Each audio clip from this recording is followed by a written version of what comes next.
Welcome to Moving Conversations, a podcast for movement professionals by movement professionals. If you coach, train, or teach movement, Pilates, or fitness, then this podcast is for you. With more than 60 years of experience in fitness and Pilates, your hosts, Brian Ritchie and Nora St. John, explore the science of human movement, diving deep into the facts, myths, and common misconceptions, hoping to spark thought and conversation about how we view fitness and movement. Now, let's jump into Moving Conversations. And welcome back to Moving Conversations. I'm Brian Ritchie. Joining me as always is Nora St. John. Hello, Nora. How are you doing? I'm doing very well. I was just telling Brian, I've been in Denver the last 3 weekends, which is a very dry place, like 10% humidity and no air. So if my voice sounds a little crackly, a little dry, that's why. I just spent too much time in low humidity. Now I'm back to Sacramento where humidity was like 88% yesterday or something. Oh, wow. So that's a good thing. Wow. Yeah. That's good. Yep. That's good. I saw something summer.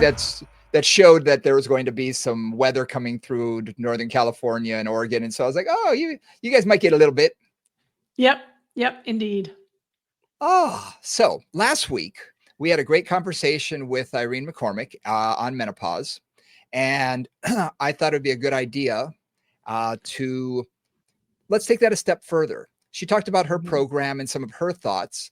And I always think that there's always multiple sides to every coin and every conversation.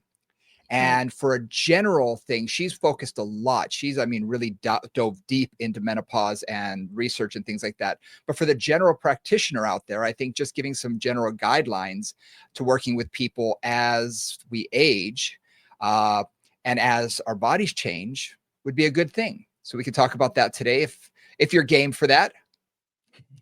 Excellent. So wanted to start a little bit. So she said a bunch of things last time, and a couple of things that we wanted to focus on was the influence of hormones on both our stress levels, our cognitive levels, even our ability to build muscle tissue. Like there's all kinds of things that do change, again, whether you're male or female. And I mentioned this a little bit last time, but for women, it can be kind of like their hormones often fall off a cliff, like they're there and then they go down really fast. My understanding of testosterone decline in men is it tends to be a little more gradual, a little bit less of a cliff and more of just a slow incline, depending, of course. And all those things also relate. We've talked about this. This has been a theme because Brian and I are both of an age, but there's been a theme of just working with clients that are not 20, 30-year-old bomb-proof athletes, because that's a lot of our clientele. And so to think about hormones, we wanted to think about a couple things.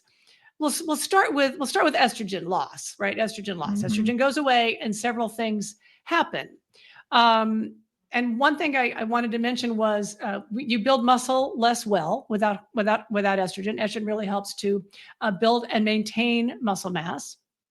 So it also, of course, builds and maintains bone density. So it really assists with keeping you from getting osteoporosis or osteopenia. On the physiological side, there's certainly an emotional ability that also happens with that, which you may notice in some of your older clients, that they're a little more like woo than they used to be, or your spouse, or whoever you're working with, or your colleagues in your business. And it also has some cognitive effects too. All of which can really increase or change somebody's stress levels. So just that's our intro. There's more to say. Brian. Yeah. Well, before we get into it too deeply, I wanted to remind everybody, do us a favor, hit that like and subscribe button, comment as much as you can. We really appreciate it. If you enjoy what we're saying, tell us. And if you're not enjoying what we're saying, well, keep it to yourself. No, kidding. But please let us know what you're thinking. We appreciate it.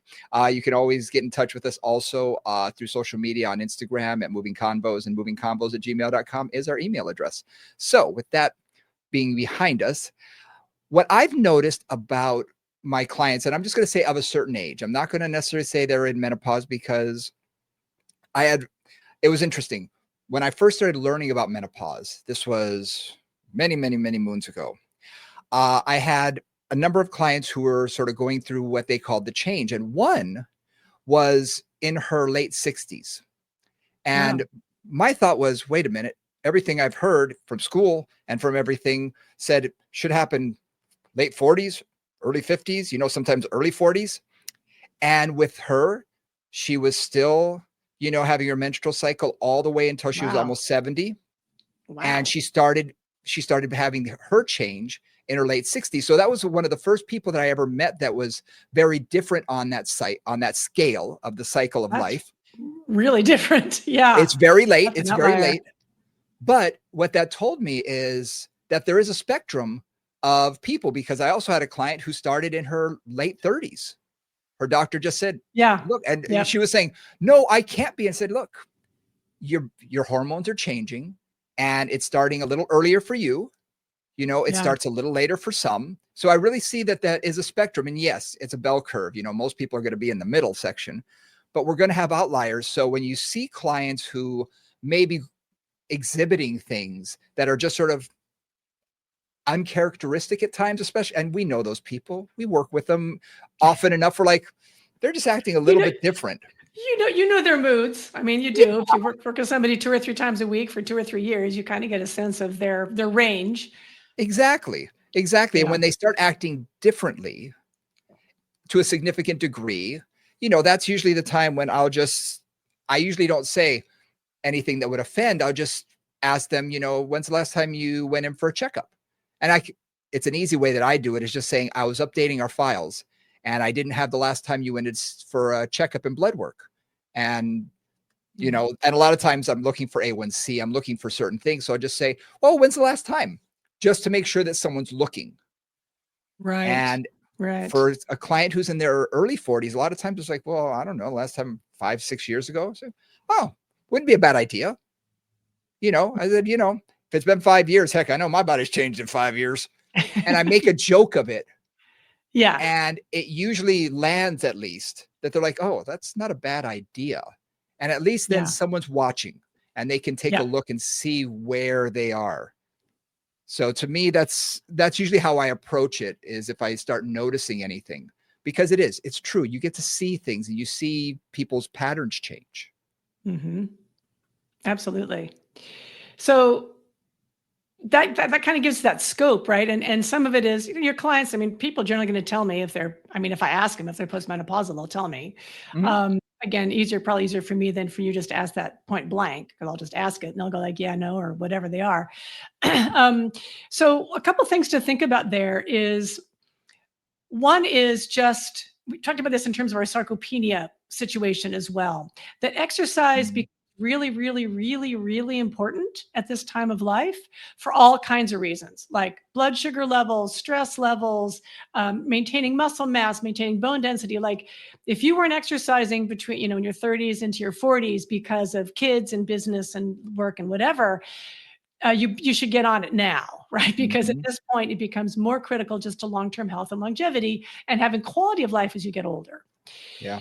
So one thing that I want to bring up there is exactly that. Is just what, not just exactly that, but what changes in terms of your exercise routine as you get older.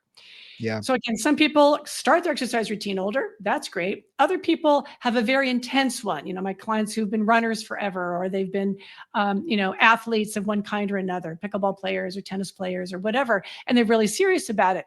There comes a point in life where that kind of hard driving, you know, kind of CrossFit, aggressive exercise is actually counterproductive.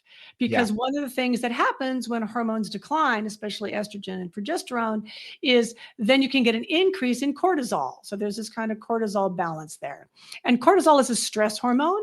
And if Yep. you activate that stress hormone, that can often, with again postmenopausal clients, lead to things like weight gain and things that you don't necessarily want to have happen.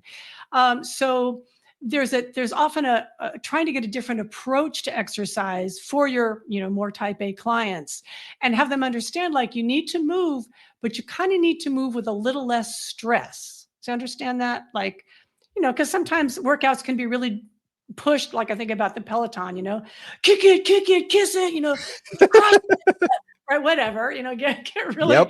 aggressive with it. And there's a point where that's not actually going to give you the results that you want. You actually want to have a slightly less stress induced exercise routine, still moving, still exercising, still, you know, getting your numbers up and doing your work, but not with that level of like push and stress and overdose of cortisol.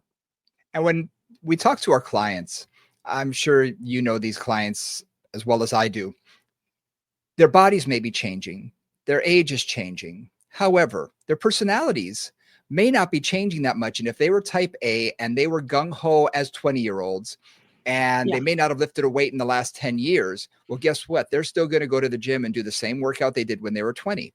And for the women, they're going to try and do 2 spinning classes a week and 3, group exercise classes plus lift weight and all this kind of stuff. And the men are going to be doing, okay, I need to do, 4 days a week on, 1 day off, lifting, super heavy and all this kind of stuff. It's like, well, your body's different.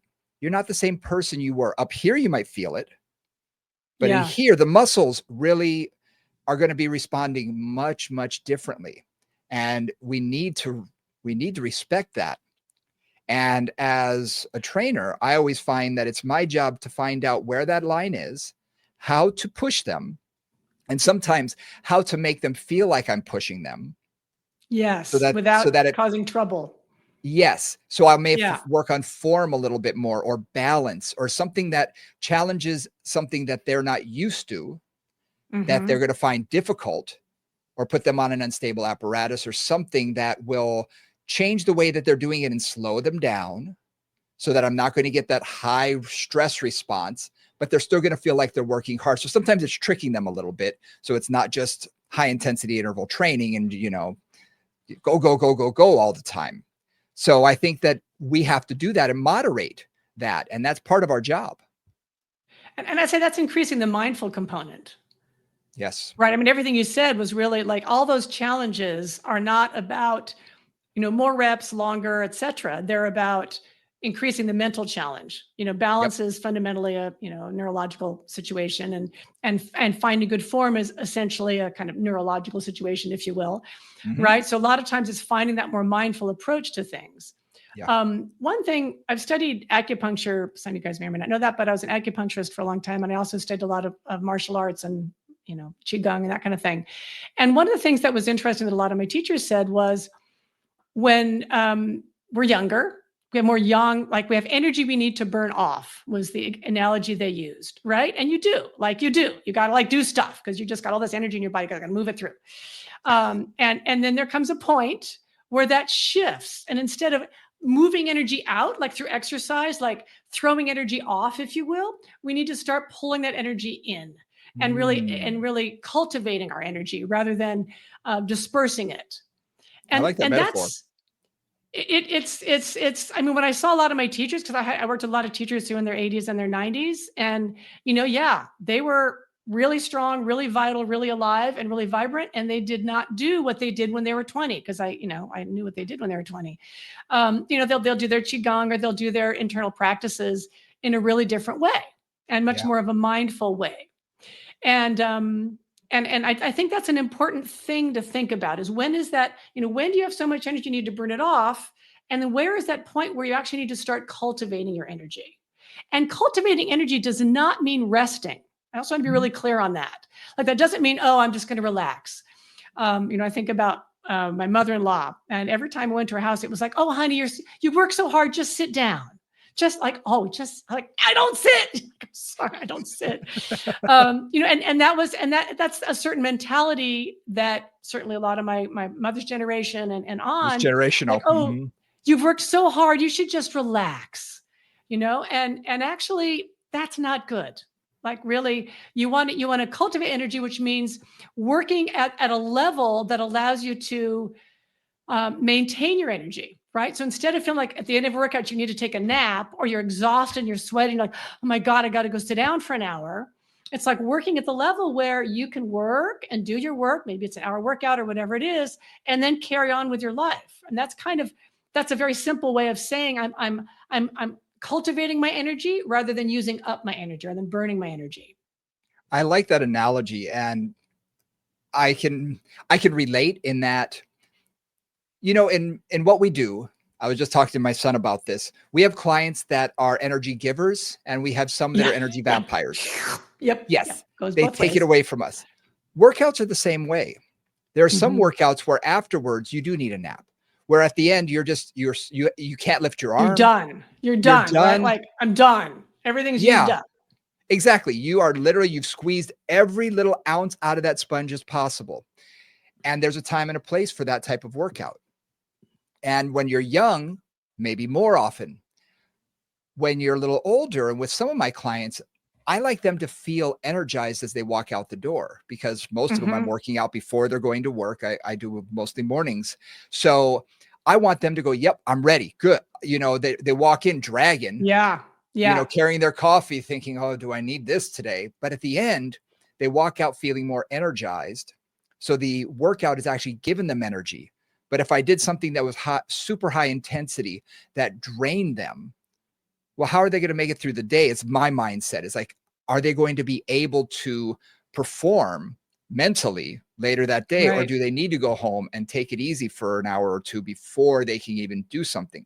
So I think that Right. that is sort of a mindset that I think is a good idea, is to think, okay, what can we do that's going to help energize people and make them feel better rather than make them feel more tired necessarily? Yeah, the other thing too that I think about at this point in life is that for a lot of my clients, um, working out is not, the goals are different. Like for a lot For of them, sure. it's just, I want to be able to keep traveling, or I want to be able to play with my grandkids, or, those kind of goals. But it's also, they just want to feel better. A lot of times Mhm. at this point, 50s, 60s, 70s, 80s, etc. People have just, it's like things just start to hurt a little bit. Things start to Mhm. break down a bit.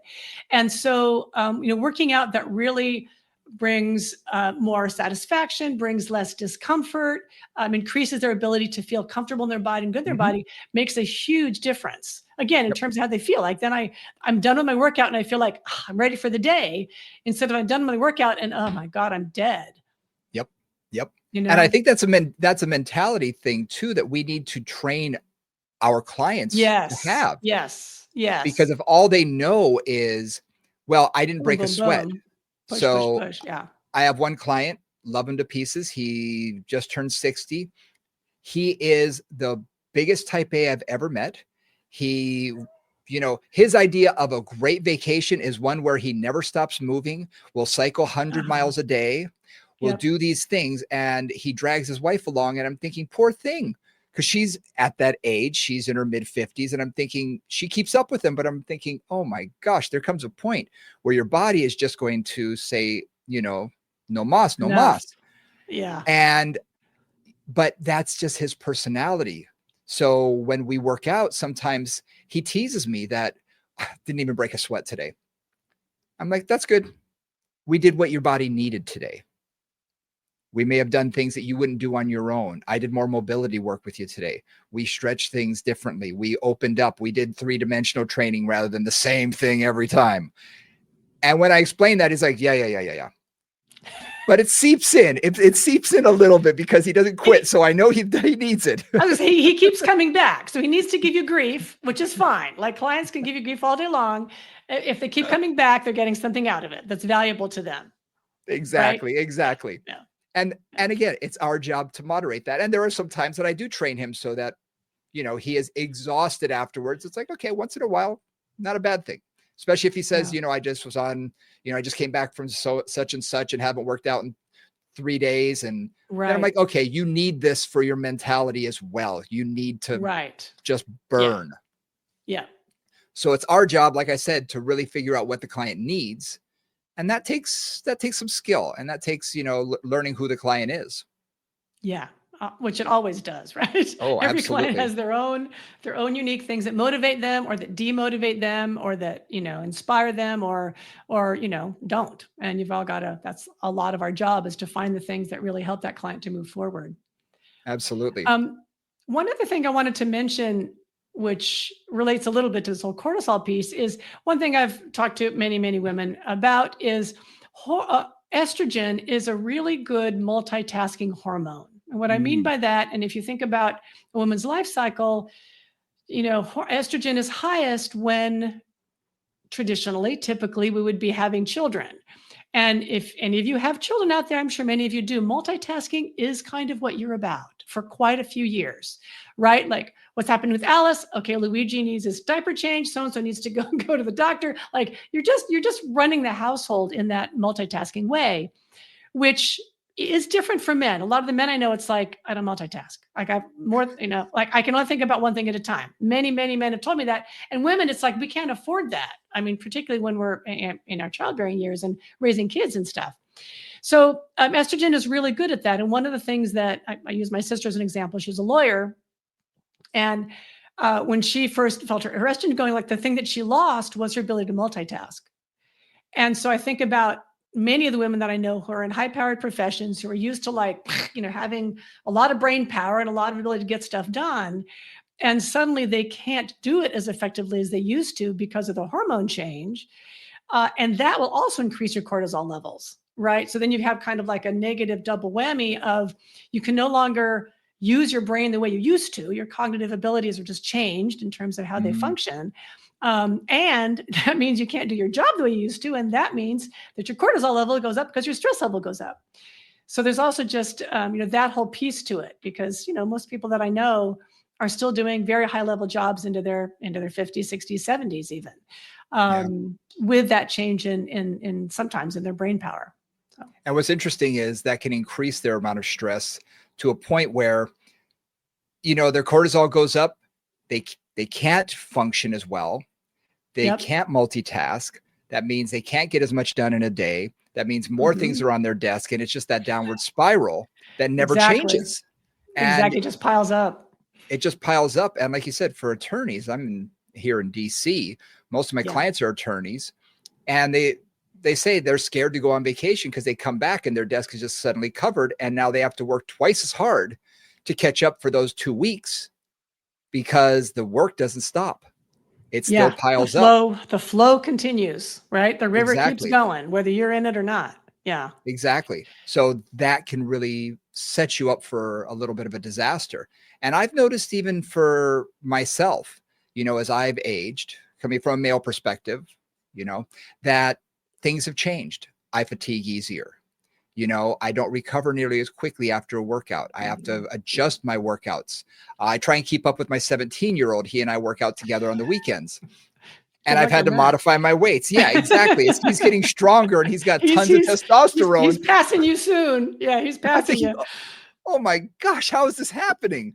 I'm still stronger, but not by much. And I'm thinking, okay, these 2 kids, and my other one's 14 and he's already, blossoming. I'm like, oh, I'm dead meat. You're doomed. Yep. I'm doomed. There's nothing I can do. Transition time, right? The younger ones come up and, the old dog has to get wiser because you're not necessarily going to get stronger. You got to be smarter, right? Yep. And part of that is I just don't work out as often. So try and give myself more rest. So if I do work out intensely, I change my rep range. I go a little higher, lower weights, still enough to produce a change in the body, but I try and change where failure is. I think in weight training, a lot of male ego is lift as much weight as possible. And when we hit failure, if we hit it on rep 8, that's perfect. Well, if you hit it on rep 8 or rep 12 or 15 or 20, if you're still going to failure, relative failure, you're still going to the point where you're exhausted, either you have to stop. Well, you're still pushing yourself. Yeah. And I was watching former world strongest man, Brian Shaw, do something that they do in the combines, which is 225-pound bench press. And you do it as many times as you can. And you'd think he's the world's strongest man. He should be able to do this forever. Well, no, he hit 40 some odd reps, which is still world class. Yes. And he couldn't get that last one up. There's still a point of failure, even in endurance work, where you can still push your body to a certain point without asking for the same breakdown as if you're doing a ton of weight. So you can still change that repetition range and still push your body, but push it in a safer way that you may not have as much breakdown. You may not have as much, force on your body. That may keep you a little safer. And that's at least what I try and do for my clients. We still push, but we just moderate that a little bit. Higher rep range. And breakdown happens faster and recovery happens slower. So that's the other piece about that is that, if I'm working and I don't do as much heavy weight as you for sure, I'm a Pilates teacher, so I'm in a different environment. But if I'm pushing somebody one way or the other, like I would push them to a certain level, but it's kind of like, especially in this age range, I'm not going to push them to the point where they're fatiguing and where they're then going to have to take 2 or 3 days to recover. Right. Right. Because I just find that that's for a lot of older clients, that leads to inflammation, that leads to, and sometimes because of a variety of things, inflammation goes up. Cortisol doesn't help that either. And basically they don't recover. And then if they don't recover, then we can't keep progressing. So it's kind of like, again, finding that line, right? That line that keeps things moving, keeps them increasing their repetitions, increasing their resistance, increasing their form and their ability to have quality of movement without causing that breakdown or so much of that breakdown. At least that's a lot of how Pilates works anyway, is it doesn't really cause, failure in that way. It just addresses the body in a whole bunch of different angles and gets, everything working together, ideally in a more integrated fashion. I have a question. You may not be able to answer this, but it's something that I've kind of wondered is with the change in hormones. There's a lot of people who are resistant to taking hormones, whether it be male, female. Males, I think, are a lot more apt to jump on the hormone wagon just because, it's legal steroids, I mean, you see it on television all the time. At the moment, it's a thing. Yeah. Yeah, it's a thing. And you can almost get it, just online. You can talk to a doctor and just say, hey, I feel bad. And they're going to give you a prescription. But that's something that men will jump into. But there's a long time with my clients that were telling me that they did not want to take hormone replacements. They were scared of them, that it caused changes in their body. Coming from more of the medical standpoint that I've dealt with my clients from that way, especially for osteoporotic clients, is look, hormone replacement may be the one missing link to get you from being osteopenia to normal or osteoporotic to osteopenia, because it's one of the keys. So maybe that's a good idea, but it's not really my place to say that necessarily because it's their body. I'm not going to make a choice. But why are women hesitant to jump on that? When I've asked them, some of them just say, well, I was told not to. But they didn't really have a deep understanding of why. And I thought maybe you might be able to enlighten me. I'll say a few things. So one thing, this gets a little bit into, well, I'm just going to go there. So one of the challenges with women's health in general is that it is understudied, it is underfunded, and it is underdone. So, for example, with hormone replacement therapy, the doctors started saying, hey, this is great. You'll basically be, endlessly young, start taking, I mean, the history of it is slightly horrifying. There was very little studies done. There's very little tests done. If it had been men, they would have done a whole lot more studies. It's just, that's how that worked. So it wasn't really until women had been on hormone replacement therapy, because that was just the standard, like, oh, you're going through the change, let's stop it, give you some hormones. And a lot of women, that worked fine. They thought it worked fine. And then they ended up with breast cancer, they ended up with kind of other kinds of things, some cardiovascular issues and other situations. So, now they're just a whole lot, they're a whole lot better. Number one, there actually have been studies now that have followed, like the nurses study, I think, whatever it's called. There's a big study, women's health study, that looked at hormone replacement therapy and kind of outlined what the risks were for certain populations. If I'm of Jewish descent and I have the BRCA, the BRCA genes, I am not going to take hormone replacement therapy because the likelihood of me getting breast cancer is kind of high.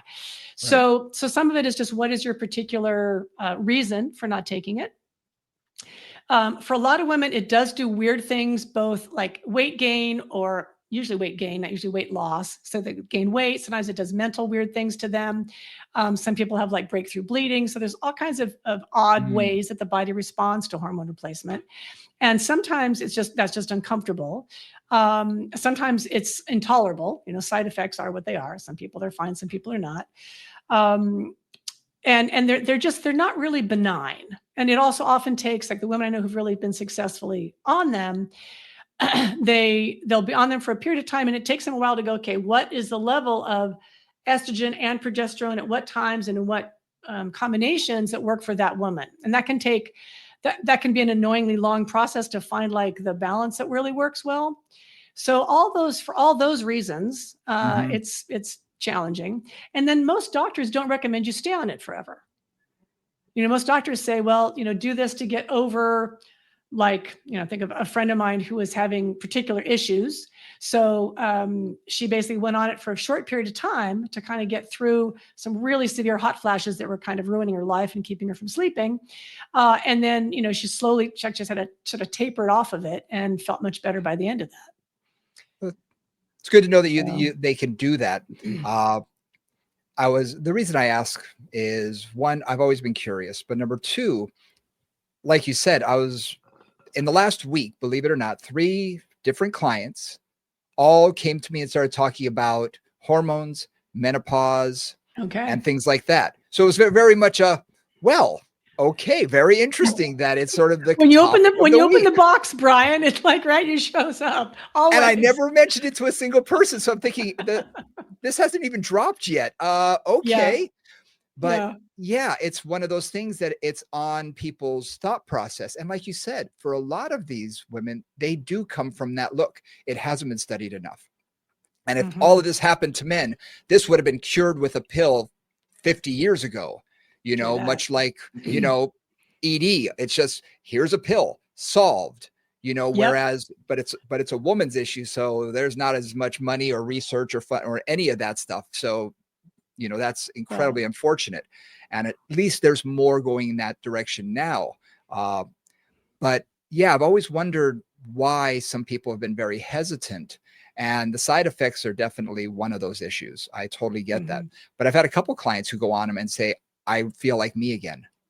I just feel like, oh my gosh, I feel 100%, or I feel better than I have in 20 years. Oh my gosh, I'm Superwoman.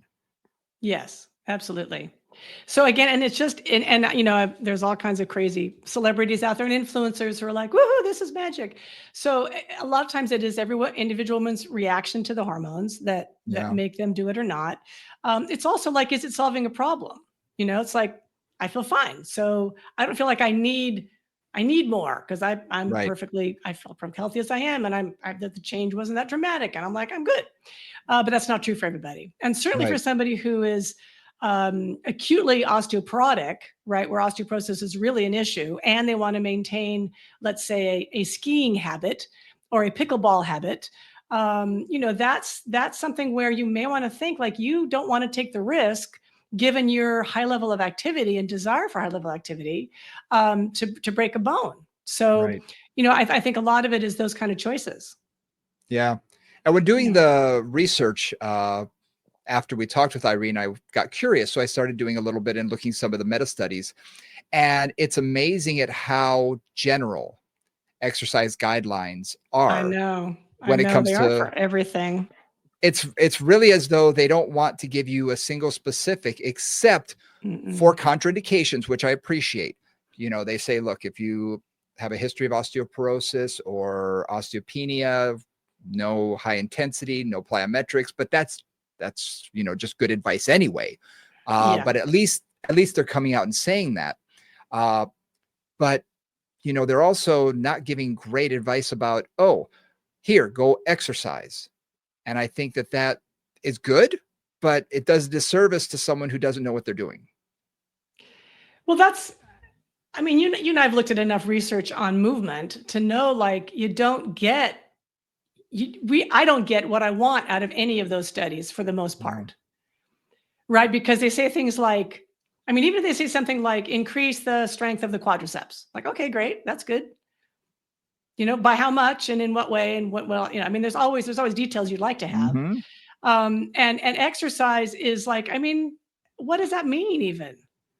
Does that mean swimming? Like, if you're osteoporotic and you swim, that does not change your bone mass, your bone density, because you're in an anti-gravity environment, for example, if you didn't know that.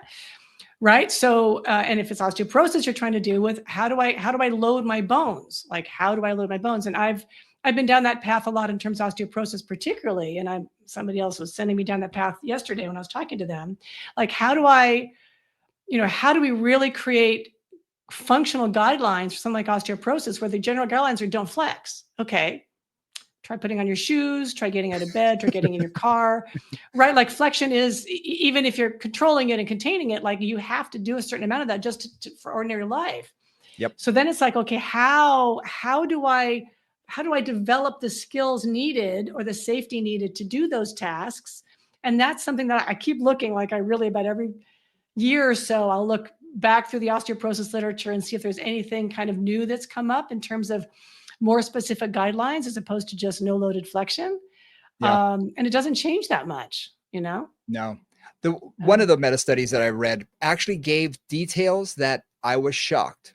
They actually gave like 7 or 8 exercises, and normally they rarely tell you what to Yeah. do.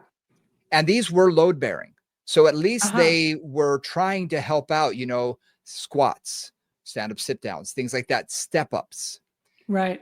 because let's face it, a bicep curl is only going to load the bones where the muscle attaches. It's not going to load the Yeah. bones axially, whereas a Yeah. Yeah. squat will. So Yeah. it at least explained a little bit of that, which was good to read, and Awesome. it also explained a little bit more about maybe high intensity interval training isn't for you because of the osteoporosis risk, but also because of the cortisol risk, Uh-huh. of Right. increasing that. So I appreciate that they gave some detail, but still not enough for the average person or the average trainer or Pilates instructor to really dig deep into this and realize, oh, here's what we need. Nobody wants Mhm. to sort of say, here's the exact prescription, because look, everybody's body is different. So Right. everything has to be adjusted, but it's good to at least be put down the right path. And just have some principles. Mhm. So like for me, the principles that I always do with my female clients of this age, in Pilates is I want to move them in as many ways I can. I'm going to load the body in as many ways as I can. So that is just like basic bone health, regardless kind of where they are. Focusing a lot on extension, making sure the spine is loaded, making sure the hip is loaded, making sure even that the shoulder and the arms are loaded. Yep. And again, it's usually body weight load. I mean, it can be reformer load too, if you think about, footwork and that kind of thing. But it's also like I've got force going like in an all fours position through my hands, or in long stretch. If you think about Pilates, the long stretch, right? I've got force going through the upper body, I've got force going through the lower body, I've got force going through the hips, I've got force going through the spine. And trying to just load that as well as I can, and to think of it progressively. So that's the other thing, is it's like, it's easy. If you had a client for a million years to kind of do the same program or close the same program and keep their springs at, 3 reds or whatever it is. And like, nope, with this client who's working with osteoporosis, I've got to go from 3 reds to 3 reds into blue. And then I'm going to go to, 3 reds into yellow. And really try to keep increasing that load. Because, as the body will accommodate to whatever load it's given. Yep. And classic example was one client I had who also had terrible migraines. So she was on a lot of medications that I think were also influencing her bone density. Yes. Yeah, which is problematic. They do. But so she was a runner, and she ran 3 to 4 times a week for 3 to 4 miles. Like that's a good chunk of impact. But she'd been doing that for 12 years. She hadn't really changed her mileage. So her bones had gotten used to it, and she fractured a vertebra, or she fractured a rib, I should say, just reaching back to a filing cabinet behind her. Like that's how sensitive her bones were. So it's like how do we keep progressing and keep moving that slightly forward, or giving different challenges, or adding again homework and things that they can do. Yeah. No, I think when working with clients who have these issues, we really need to focus on what's the goal. Yeah. What's their goal, not mine. What's their goal? Yeah. So, and if someone is osteoporotic or is afraid of it, that's one thing that they will tell you right off the bat. They will say, I need to work on this. So my mindset immediately goes to weight bearing. It immediately goes to, okay, how can I load the body in an axial way that's going to really load those long bones as good as possible? And I want to take a look and see what their numbers are to, that way we can look annually and see where they're at. Yep. If that's not their goal, but stress management is, and you can always see those people, those type A's, you can see they come in wired. Exactly. We do have to modify what they're doing a little bit, and you can still challenge them without necessarily pushing them over the cliff so that they're going to need a ton of recovery time. So it really goes to whatever their goal is.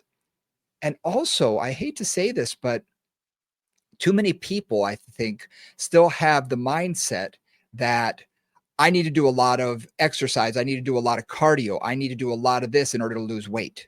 So that I'm going to exercise, and I'm going to be doing cardio 5 days a week for an hour a day. And hey, your heart's going to love you for it. However, the rest of your body may not. You may not be able to recover from that as easily as you did 10 years ago, 15, 20 years ago. So even moderating that may need some tweaking. I remember I had a client, I was working at the National Center for Weight and Wellness here in DC. I was consulting for them, and a person came in and said, I'm ready to do this. And she had about 100 pounds to lose. But she just joined a gym, and she said, I'm going to work out 6 days a week, and I'm going to work out for an hour and a half to 2 hours a day, and da da da da da da. And I just sat there listening. And I said, okay, then what? She goes, what do you mean? I said, you're going to plateau. Everybody plateaus. It's the way your body adapts. Homeostasis. Your body's going to hit it. Then what do? You're working out 6 days a week. Do we work out 7? You're working out for 2 hours a day. Do we add 2.5 to 3 hours? Right. Exactly. And you could just see the fear in her eyes. And I said, let's find what works at the lowest number first. Let's try and figure out 3 days a week, 20 minutes. Let's try that first. See how that works. If you're seeing results, then we got somewhere to go. I can add in another day. I can add in more time. I can add in more intensity if that's appropriate. We have more variables that we can move. If everything's turned up to 10, there's nowhere to go. And your body's going to be in that heightened state of resistance the whole time, producing a ton of cortisol. And if they have a stress-filled job, oh my gosh, forget about it. Yep. And that's not a recipe for weight loss either. No. I mean, it's their bodies would be more resistant to it. Exactly. Yeah. So that's that again, like we keep talking about this, everything in moderation, including moderation, right? Like you get to this point and like moderation is kind of the key. And it is finding that thing. Cause I have thinking of my husband and, friends of ours that we work with who bicycle a lot, like, but they're not in 4 and 5 in terms of their heart rate. They're in 2, 3, a little, occasionally 4, occasionally 5. And a lot of, the old farts that they bicycle with that, do a lot of miles every day, every week. And again, they're not doing it at that high stress level, right? They're going out for a beautiful ride. It's a great day. They go the speed that their body's adapted to, whatever it is. And that really, that's a way that I think of for that group of men that I know, like that is a great way to exercise because they're not getting pushed into overload. They're recovering quickly, right? They found a level they can recover at, but they're keeping like their blood flowing, their heart moving, their legs moving, everything going at a moderate level that they can actually sustain. Many of them are in their 70s and 80s now, and they're still biking. So that's like that's kind of, at this point, I think that's kind of the goal is find something that's sustainable, that you can do, that you can recover from quickly, that makes you feel good, that your body, sort of learns to crave and love, and that is sustainable for you. Yeah. Why is that easy to say? Well, I think it's good for people to hear, though, that something like Orange Theory Fitness, CrossFit, there's a time and a place and an age that all of that is a wonderful happening thing. Go for it. Enjoy it. Do it to your heart's content. But you always have to ask yourself, are you getting the results you want with it? Is your body recovering enough with each workout? Yep. And if it's not, maybe you need to change that up. I know even for myself, 140 beats a minute when I'm doing cardio, 130 to 140, I do it 3 times a week for 30 minutes. And you know what? My heart loves it. I can recover quickly afterwards. Yeah, exactly. And I know that that's good for me cardiovascularly. And yes, occasionally I'll take it up and I'll jazz things up, but it's a way for me to stay cardiovascularly fit without necessarily overstressing my body. Yep.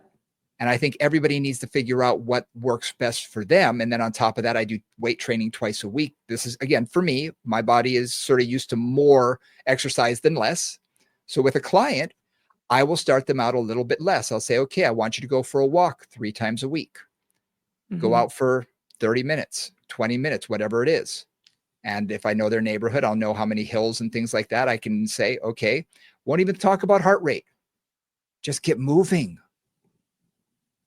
Okay, you're coming into me once a week or twice a week. I want you to do this on the other days or on another day, whatever it is.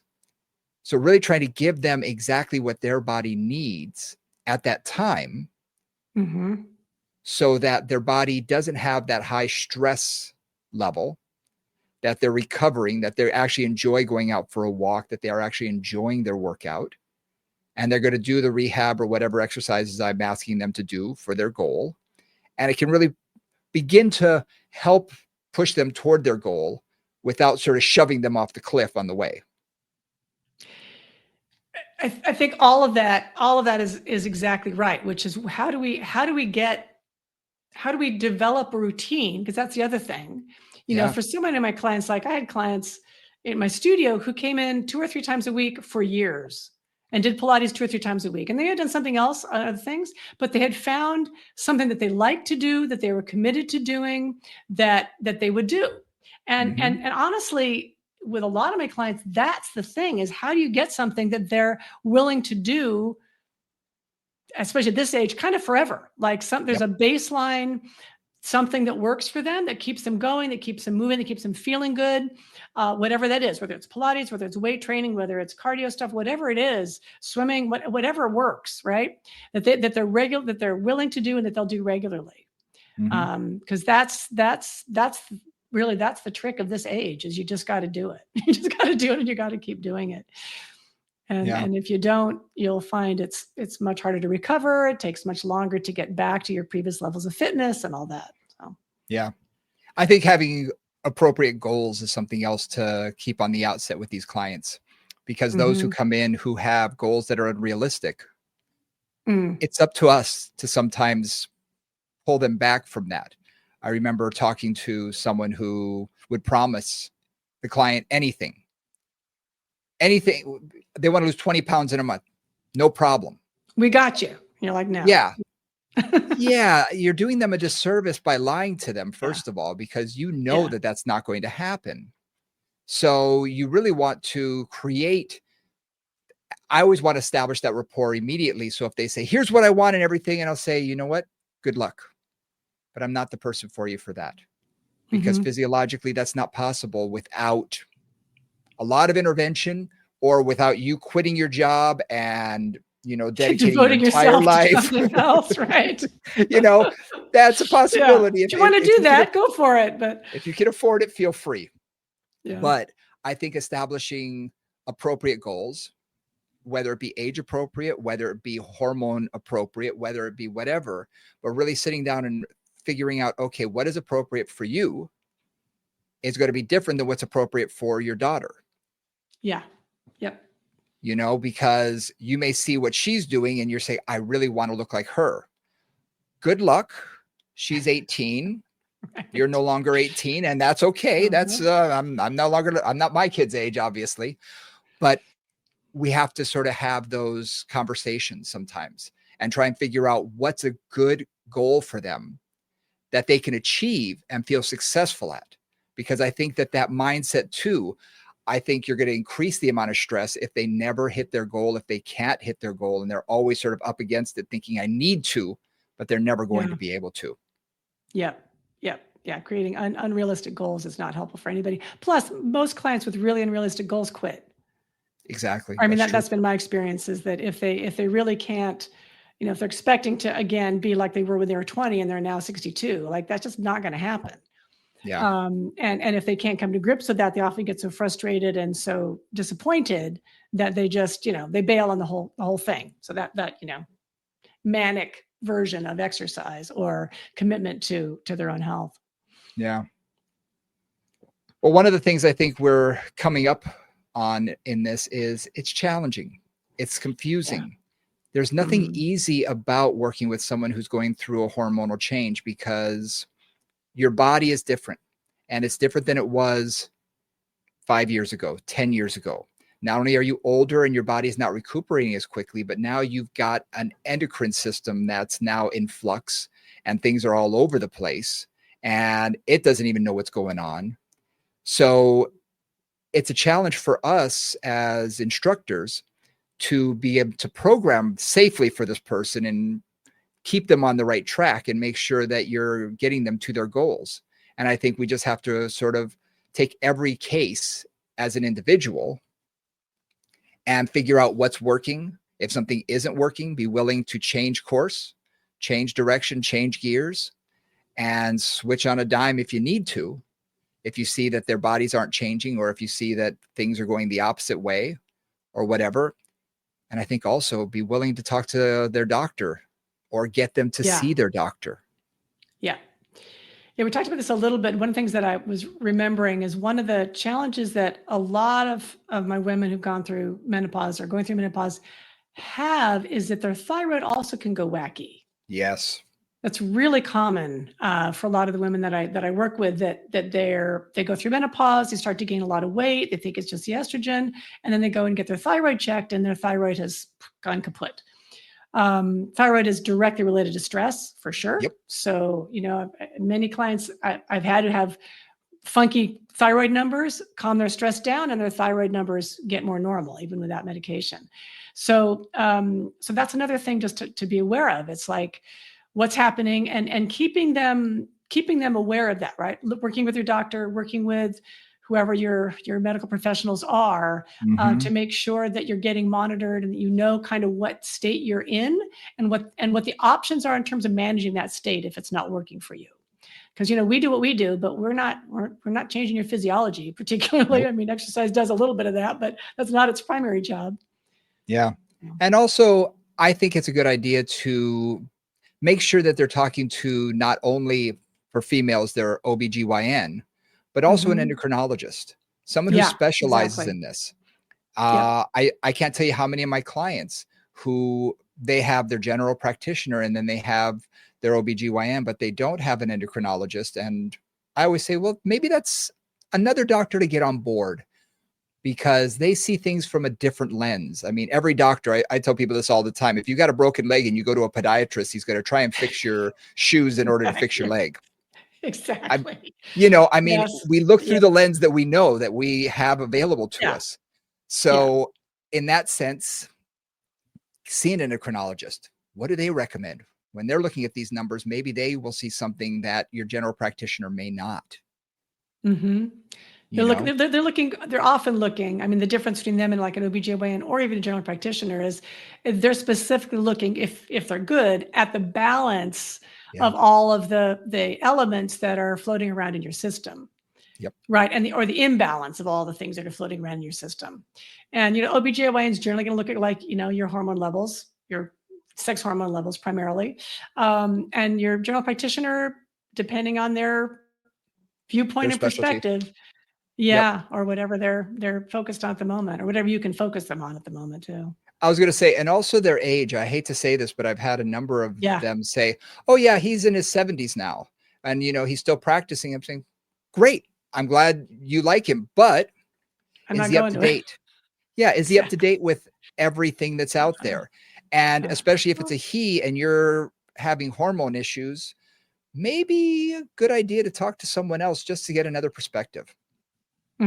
Absolutely. Absolutely. Not a bad idea. No, I'm reminded of, when I was at St. Francis Hospital, which was, 30 years ago now, one of our surgeons, and he was an orthopedic surgeon, was like, oh, the SI joint doesn't move.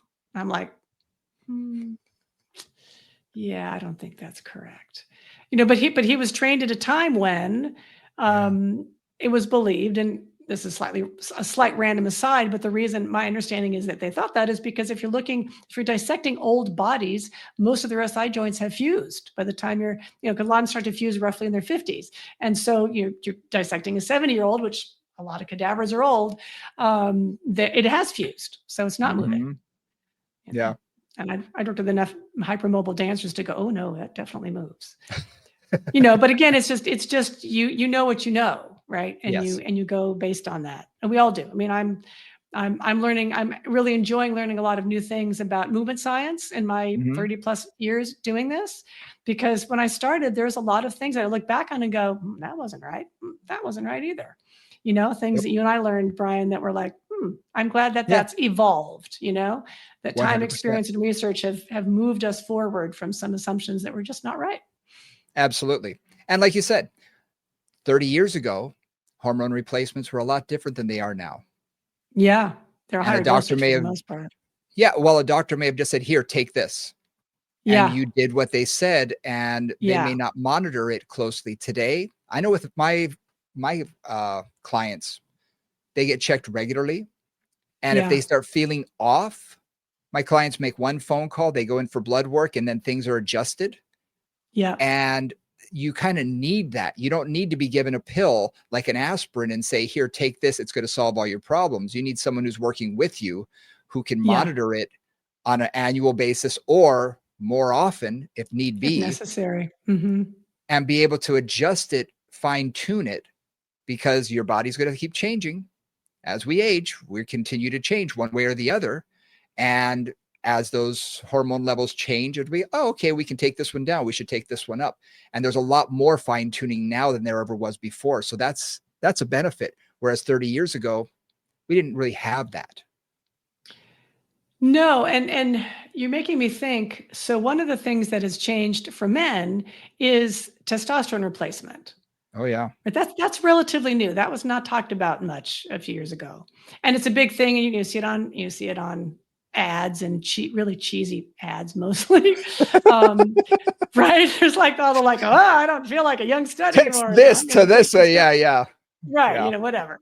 But I was wondering, like, I noticed I just know a few people who have gone down the path of doing testosterone replacement, and Mhm. they've had some of the same issues that some of the women have had with estrogen replacement. That they like sometimes it makes them feel great.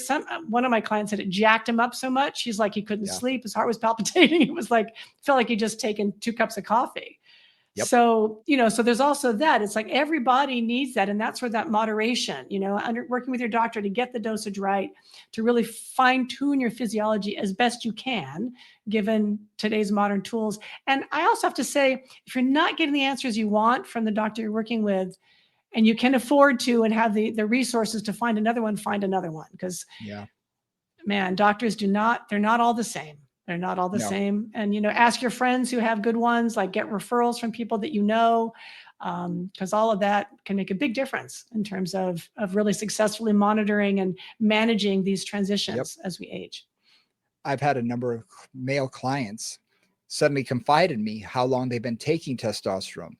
I think testosterone was one of those things, kind of like erectile dysfunction, that was swept under the rug for so many Right. years. Don't talk You about didn't it. talk Right. about it. Don't talk about it. Yeah. It made you less of a man in those senses. Right. And Exactly. If you're taking a pill. exactly. But I do think that some of those commercials, the one thing that's done a benefit for is they've had athletes come out and say, oh, yeah, I've aged. And I don't feel the same way I did when I was 20. So men are at least willing to say, wow, me neither. Now granted, I'm not saying to buy those things. I'm just saying I think it's become more in the conversation now that it's okay to admit that we're getting a little older and that our bodies are changing. And it's not just our wives, it's us that are also going through a change. And I was telling you, my body in the last year has changed a little bit and a little more fatigued and things. I'm like, maybe I should check that out. Maybe I should get that as part of my panel this year just to see where I'm at, because it's a good idea just to see, as long as I'm still in normal, I'm happy as a camper. Exactly. But I think it's important for men to do it just as it is for women. Mm-hmm. Absolutely. So I think we talked about quite a bit today. We went through a lot. That was a free-ranging conversation, as it sometimes is. But I think we covered quite a bit. And I think again, it goes down to the client in front of you and figuring out what's appropriate for them specifically. Yeah. Individualization. I mean, that's what that's our bread and butter in our world is personal training, Pilates, working with the client in front of you, dealing with their goals, dealing with whatever their physiological or physical situation is, and doing our best to help them get where they want to go. Yeah. Yeah. All right. Well, thank you guys very much for listening. That hour went by relatively quickly. do us a favor. Like we say, please hit that like and subscribe button. Comment when you can. We really appreciate it. You can reach out to us at movingcombos@gmail.com. Check us out on Instagram at Moving Combos. And for Nora St. John and Brian Ritchie, we will see y'all next week. Bye, guys.